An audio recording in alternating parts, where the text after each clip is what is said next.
All right, good morning and welcome to our presentation on teachers' use and perceptions of classroom technology. I'm Lergia Olivo, and together with Kaitlin Alexander, we will be presenting the findings of our research. Hooray. Okay, we can start with our purpose. We really wanted to build on the research that we did last semester on innovative teacher use of technology during COVID-19. And we had looked into what teachers in particular, more or less when left to their own devices or in this sort of strange climate of shifting to online, what sort of technology they preferred to use. So we looked for public data to analyze, to uncover how teacher demographics may affect their perceptions of the usefulness of ICT, which is information and computer technology. You can just translate in your head to just using tech in schools for learning and teaching. All right, so to talk a little more about our data source, it comes from the International Computer and Information Literacy Study. And this is a large scale international assessment of grade 8 students' computer skills and their computer literacy and thinking skills. It is actually the second iteration of the study. The first one was done in 2013. And in the 2018 cycle, we saw more than 46,000 students and 26,000 teachers take part. And the results are kind of broken down by country. It also gathered a lot of background information about students and teachers' attitude toward technology and their actual use of technology. Okay, so we pushed forth a bit of a point of view after doing this research and building on our previous research. And so we theorize that for teachers to effectively integrate technology into their teaching and learning, they need to have positive attitudes about how useful it is in the classroom, which honestly, surprisingly big barrier. They need to have confidence in their own ability to use technology, which was something that was part of this investigation as well, and targeted skills training. I'm not going to do the whole literature review. I just want to go over a couple of studies that we found were really interesting and inspired this the study of this data, which is Gao et al. 2011. Teachers who used ICT in their instruction regularly were described as having grown up with technology. That's where we got the idea to really look into age as a demographic factor, which affected really attitude towards technology in schools. And it was a mixed method study. So they did do a quantitative and qualitative analysis. The quantitative was a lot more people, and then the qualitative, they just did 10 case studies about some of these teachers who grew up with technology and the barriers that they faced to make it successful. With Cao et al. 2020, teachers who believed in the usefulness of teaching with ICT and who identified themselves as capable, those were the ones who were really motivated by professional development that would, teach them new technology. And then they were able to implement that ICT in their classes, and that translated to student success. Because we know that students are motivated and inspired by using technology. So those are two really foundational pieces of research. And then also, not to toot our own horn, but we were pretty motivated by building on our previous research. Okay. All right, so very specifically, our two research questions that we addressed in the paper were, does teacher age affect their perceptions of the value of technology in the classroom? And does teacher age affect their actual use of specific technologies in the classroom? And for that one, we specifically determined 3 technologies that we would focus on based on our previous research. And that was practice programs or apps, digital learning games, and collaborative software. I think we should also mention here that it can be really difficult to define what we're talking about when we want teachers to use specific technologies. And this comes back a little bit to our motivation and our focus, which is that often teachers get something pushed out to them that they're sort of forced to use, like an LMS or some type of software that maybe there's a district contract for. So I think we were looking into stuff that is particularly innovative, or maybe teachers are individually motivated to use. Right. And some of the questions that were part of that second question that we analyzed had tools that we didn't really think were useful, or like Caitlin said, things that were kind of pushed upon the teacher. So yeah, they used it, but kind of because they had to, not because they really wanted to. Sad. Okay, so this was the first question, just to get an idea, using ICT in schools. So the teachers had these 13 statements that you see here on the screen, and they would write strongly agree, disagree, or strongly disagree, which is a 4-point Likert scale, which I came to understand is a forced scale, they sometimes call it, meaning you can't be neutral. You have to choose whether you agree or disagree, which I really liked. I thought it kind of pushed an easier understanding. For example, the first column of numbers you see here is the means. So if it's above 2, teachers would disagree on average. And if it was below 2, they were agreeing on average. So that was helpful to understand. For example, the first one impedes concept formation by students. A 2.92, the largest number, means for the most part, teachers heavily disagreed with that. You know, they didn't think that ICT in schools was an impediment to concept formation, which thank goodness they didn't think that.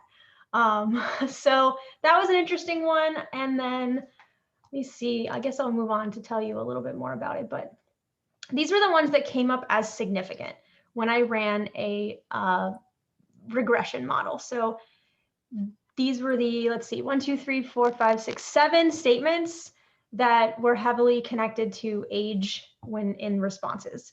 If it was a positive number here, that meant that older people were more likely to disagree. And when it was a negative number, as you see, results in students copying material from the internet. Younger teachers were more likely to disagree with that. And then limits the amount of personal communication among students. Younger teachers were more likely to disagree with that, which I found that really interesting. It really motivated me to look into digital communication maybe next, and think about how teachers are perceptive about things like using text and email to communicate with students, really text and apps and things that are a little bit more modern.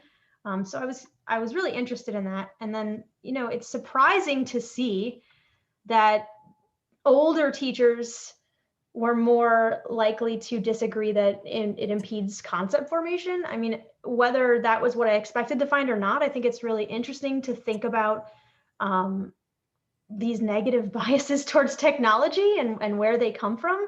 And that may actually be a little bit like not just education, but we may need to look into other fields to come to really understand where that's coming from. Because yeah, I can't imagine answering that it impedes student concept formation. Like, that blows my mind. And then distract students from learning, same thing. You know, teachers are more likely to disagree, but it's really in the middle.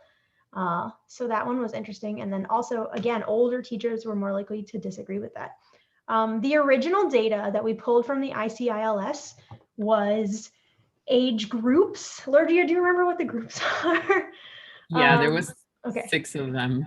I think it was under 25 was the first one, then 25 to 30, and then it did the 30 to 39, 40 to 49, 50 to 59, and then over 60. Okay, so when we ran this regression analysis, that's the data points that we use. I was like going to get into this, but I really wanted to regroup teachers into like millennial and boomers, let's call them that. So we did under 40 and over 40. And that's when we ran a chi-square test for independence for this data. So I just wanted to see, well, hey, if these 6 groups are showing age, what if we just really split age into 2 categories? I'm not going to call them older and younger, but I mean, that's pretty much what it is. So under 40, you know, is there more significance? Is there more detail that we can find from that? So that's when I ran the chi-square. And there were, in fact, more statistically significant findings with this chi-square. Here are the 1, 2, 3, 4, 5, 6, 7, 8, 9 statements that turned out to be significant, and the chi-square results. So these are the ones that were connected to age: impeding concept formation, helping students develop greater interest in learning, working at a level appropriate to their needs, developing problem-solving skills, again, the distraction, limiting the amount of personal communication, enabling students to collaborate more effectively, helping students develop skills in self-regulation, improving the academic performance. So these were all the ones that there was a relationship to age in the responses to these questions. Okay. All right, so the second question that we chose to look at was the question asked the teachers, how often did you use the following tools in your teaching of the reference class this school year? And there was, I think it went down to like M or N or something. So there was a lot of options there. Like I said earlier, we chose to focus on these that were kind of the more like interesting, innovative tools. Some of the other questions talked about things like the LMS or Microsoft Word or Microsoft Excel, or communication software such as email. So things like that that kind of are almost expected, or just not that interesting. So the three that we chose that kind of aligned with some of the previous findings that we found in last semester's project was these three. So practice programs, or apps where you ask students questions. So things like Quizlet and Kahoot, digital learning games, and collaborative software like Google Docs and Padlet and those kinds of things. So you can see the mean and standard deviation for these three. The questions ranged from not at or never to in every or almost every lesson. And that was a range 1 through 4. So everything, um, these three means are either in most lessons or in every or almost every lesson, which are the 3 and 4. So everything was at least being used in some form. So looking at the regression analysis here, you can see all the different variables and the beta scores, the significance scores, the confidence intervals, and then the F score and the R square. So we did find that all three of these variables had significant results, and that's pretty much it. I don't want to go into too much of the The mathy negative, stuff. the negative value shows that as teachers trended younger, their answers were closer Oh yeah, to the good never, or point. sorry, to the always and the almost always. So as Right. teachers got younger, they were more and more likely to implement this consistently. And also our paper really talked about, and this hints at what Lergia was saying, like that spreadsheets are boring, but like when we're talking about whether a teacher is using technology, we don't mean spreadsheets and email, you know? So Exactly. I think that is like a really important point that was addressed in our paper that we sort of forgot to put in the PowerPoint. Is like the definition of using ICT is consistent and meaningful for your class and somewhat innovative, although that's not the language that we used.